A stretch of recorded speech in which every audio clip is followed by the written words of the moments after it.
Hey guys, so I'm just going to run through a few of the high points on a lot of the chapters here. So as you know at the beginning, as we talk about chapter 1, that one was really an overview of how we're going to be thinking about variety of art, where art begins, all of this activity of starting to understand concepts in art and giving ourselves the bigger picture. We looked at Maya Lin, we looked at Nick Cave, and when I talk about this, I love when we think about these quotes, when we know more, we see more. And that's why we're discussing all of this, so that as you guys get to look at art around your house, around your community, around a museum, around the world, you are starting to see more connections happening between you and the artist and between you and the work of art. So with that, we looked at the Heartland collection. We started defining some key characteristics about how we can start thinking about art, start accessing points of information, and beyond that, we started really diving in at that point to chapters, excuse my scrolling here, chapters 3 and 4 that listed out a lot of this terminology. So in chapter 3, we looked at the primary elements, right? So we're looking at space, line, shape, value, texture, color, and those are some key terms that I'll ask you to use in your test essay questions. Don't forget to use these terms, and they may seem like they're implied in some of the works, but they're not. That's really a challenge to get to use some of these in the right way. So remember that we're talking about a lot of illusions when we're talking about artwork, and especially a lot of 2D works on the wall, paintings, drawings, prints, and such.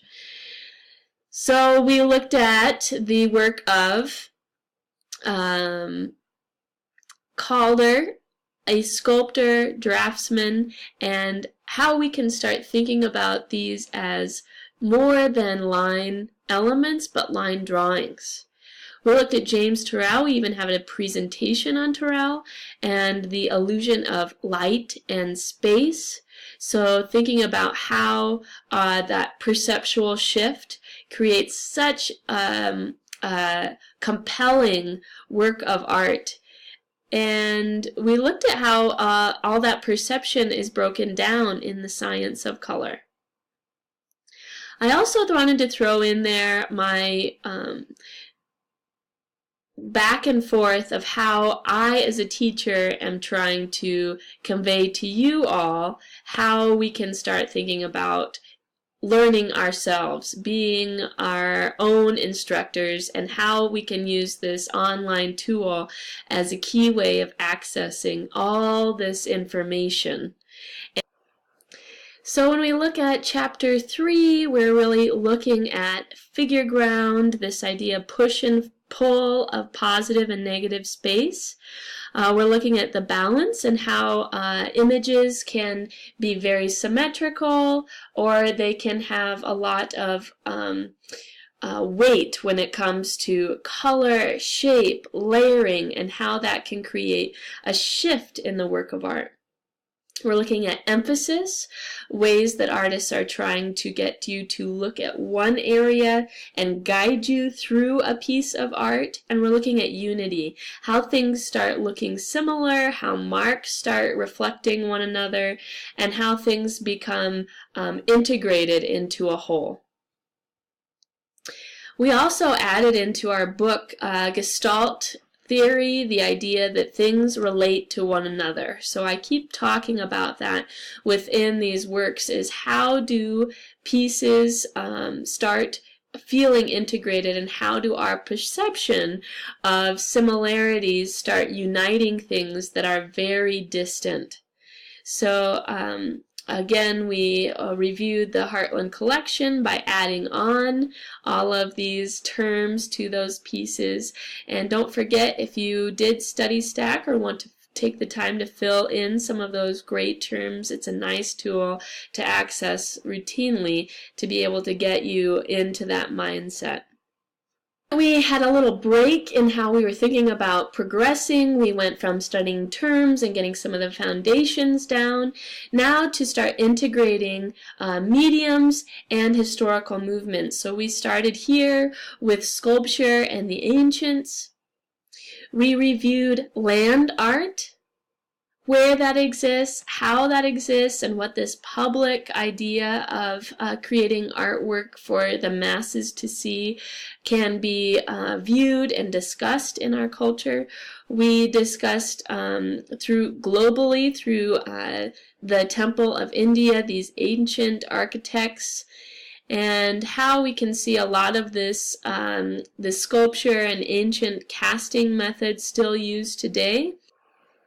Combined with that, then, we're looking at how we are finding all these artifacts to be seen now that we've got amazing museums across the world where all of these pieces and parts of their culture, of their place, have been dispersed in all sorts of ways and all sorts of reasons, and a lot of them very tragic and terrible. How we're starting to discuss who owns these, what are these pieces in relationship to the context of culture and the museum, and the context of preserving an area's identity. We did that through the Elgin Marbles controversy, and we started artist presentations. Moving on to Chapter 6, Architecture and Faith, we're looking at a lot of the amazing aspects of what architecture gives us as far as a context in religion, a context in thinking about how design and living coordinate together, and really starting to think at this point about function. Right? So Frank Lloyd Wright was an ideal candidate to talk about how function and art merge in great design. What is great design? And we looked at examples of some of his architecture, and then some very contemporary works through Bjarke Ingels, and how we're starting to think about all of these different facets of how our living space can be designed to enhance our quality of life.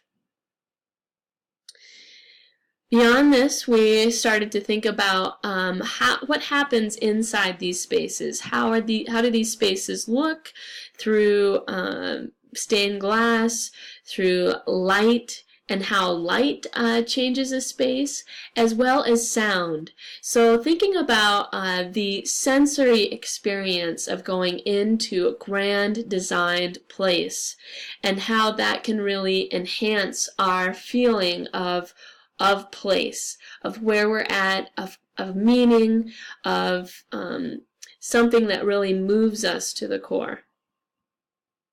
Here we are in week 7, where we're looking at some local images, some global images of how artists impact drawing, how artists impact performance, and what a great breadth of art that contains. So we're commenting on Carol Walker's work, we're commenting on Sai's work, and we're really thinking about variety at this point. Drawing yields so much. And within that, we're also looking at Renaissance. Renaissance is such a powerful movement. Think about those Ninja Turtles and the idea that all of these, in this case, we're looking a lot still at masculine artists, but still trying to put into context that there are some still dominant female artists working. But, excuse me for the interruption, the patrons that are supporting these artists are really yielding a lot of control over what's happening. We think about, in Italy, the Medici. We think about all of these different aspects that go into playing who has a say, who is the creator in this aspect. And we see a lot of artists start diverging from a huge patron, which is the church. And at this point, this is a great discussion of how we can start bringing in humanism in this aspects of questioning our existence, our identity and knowledge, and how we can start looking at something that really, really starts pushing the notion of where art can dive into a very broad spectrum of our discussion of life.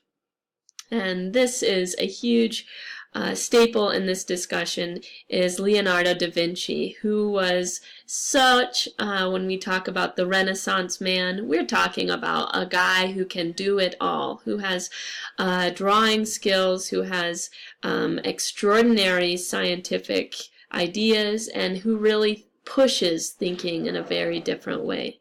The test essay questions will be 2 compare and contrast sections, question 1 and 2, where you'll identify the artist, and please list along with that, as I state, the title, medium, size, and year made for each work. So you will need to find these in your book and list that out.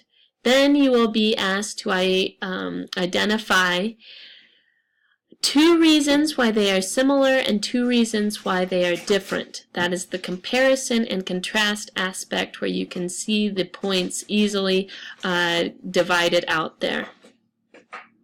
So question 3, then we can start looking at some other videos and media that may help you identify the answer in this piece by Ellsworth Kelly. This is also a nice precursor to where we'll be headed as far as the new century of art and how we're thinking about contemporary works.